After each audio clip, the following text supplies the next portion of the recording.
John Hodge, you were MD of Countrywide for over 25 years, and since 2009, Countrywide have been spending £40 million a year on acquisitions. In hindsight, do you think that was a wise thing? Talk to me.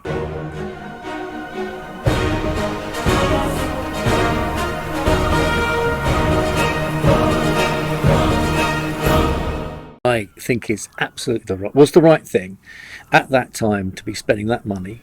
In fact, if I was there now, if they had the money, I'd recommend they spend it again. Maybe not 40 million a year, but to a quarter. But that's nearly £500 million. Indeed, it was a lot of money. Well, when we started, it was Countrywide has grown or grew from acquisition. And it had grown mainly from estate agency acquisition. And although those acquisitions may not have cost a lot of money, Nationwide famously went for £1, the losses they inherited were enormous. So the cost was just as much. To buy profitable businesses, you've got to pay money.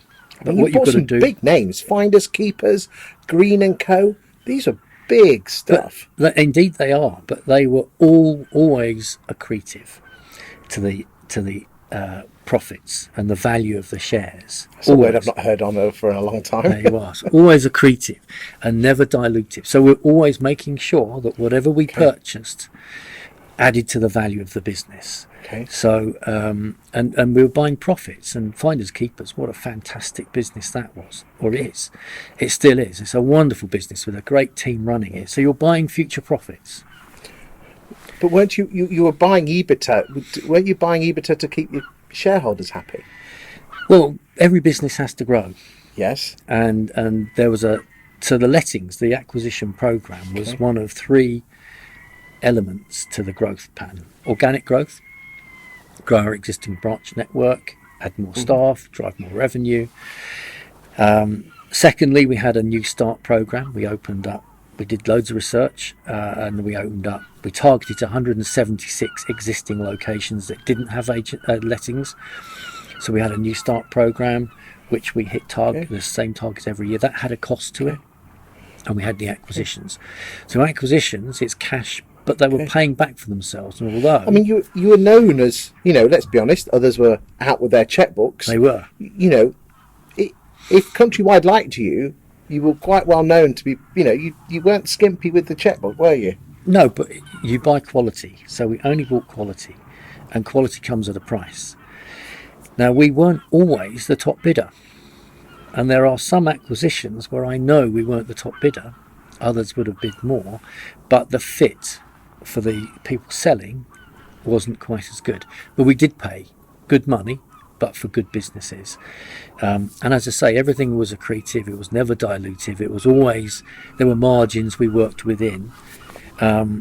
We had a very, very successful strike rate with the growth of the acquisitions afterwards. Yet you got to a point where, and I say you, I'm not talking about you personally, but Countrywide got to a debt mountain of 297 million. And in a previous video, when things got a little bit tough in 16 or 17, because Alison Platt and her cohorts had got rid of the management, which meant Countrywide were always famous for tough markets. If you didn't have that debt, there wouldn't have been an issue. Possibly not, but it wasn't that side of the business that was creating the issue. In fact, that was paying for itself still, but having the PLC having a debt was a problem. And it was about agency. If you've got sufficient revenues, you can carry the debt. No one wants to have too much debt, but you can carry it. I mean, at one point, my understanding is that the profit coming in, the EBITDA coming in versus the debt was almost 6 times what the profit was. I mean, these are big numbers. They're big numbers. Well, it wasn't to start with, but it was about running a business in the correct way at the correct time when the debt was accrued. When that was. Do you think you did the right thing with your acquisition strategy? Absolutely. Would you do it again in hindsight? Yes, absolutely. I'd do it now. What thing would you change? I know we've touched about it. Well, you need the management structure to support. I mean, buying businesses and lettings businesses, it sounds very easy. We had a very complex structure underneath to integrate everything properly, from IT to training to staffing, and if you do it properly, it can be very lucrative. Now, the lettings business, when Oaktree came along and said we want to invest in it, the turnover was around 40 million a year. When we'd finished the acquisition program and the new start program, we were up to 140 odd million a year. So we grew by 100 million in that time on revenue. And profits, they're all reported, but I'm not going to go, but the profits were substantially increased. So we were buying things, and So you were buying profit. we were, but that was paying for itself in very few years. Now, if the business doesn't choose to pay the debt down, then that's something else. That's not your responsibility, is it? No. But I mean, it's got to give money back to shareholders, but there was quite a lot of profit coming in, for some years, and from lettings, substantial profit coming in for some years. You don't think you could have done that organically with some clever marketing and training? No, not at that pace.